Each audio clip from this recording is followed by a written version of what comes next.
In the Ten Commandments, Commandments 6, 7, 8, and 9 are the ones that prohibit acts of evil: murder, adultery, stealing, and perjury.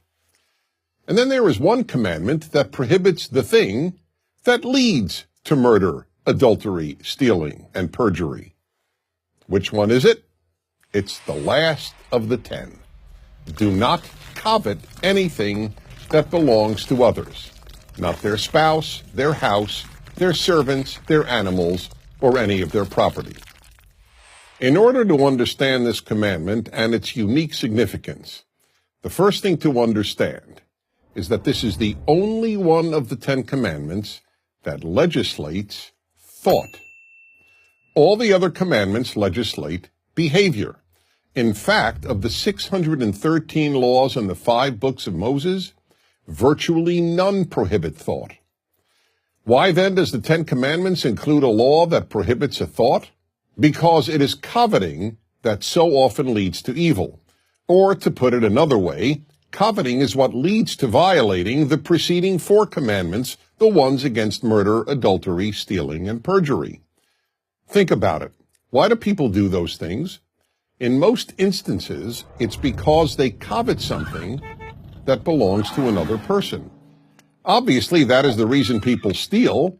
Thieves covet their victim's property. But it is also the reason for many murders, and coveting is obviously the reason for adultery, wanting the spouse of another person. As for perjury, or bearing false witness in the language of the 10 Commandments, that is done in order to cover up all these other crimes that are caused by coveting. But in order to understand why coveting is the one thought that is prohibited in the 10 Commandments, and one of the only thoughts prohibited in the entire Hebrew Bible, we need to understand what coveting means, and equally important, what it doesn't mean. To covet is much more than to want.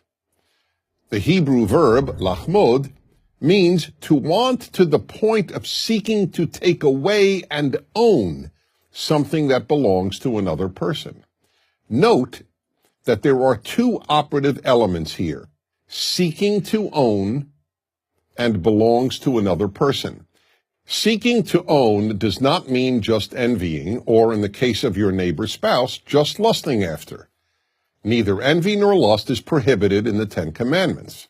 Uncontrolled envy and lust can surely lead to bad things, and they can both be psychologically and emotionally destructive. But neither one is prohibited in the 10 Commandments. Why? Because neither is the same as coveting. It is coveting that almost inevitably leads to stealing, to adultery, and sometimes even to murder. Let me explain this in another way.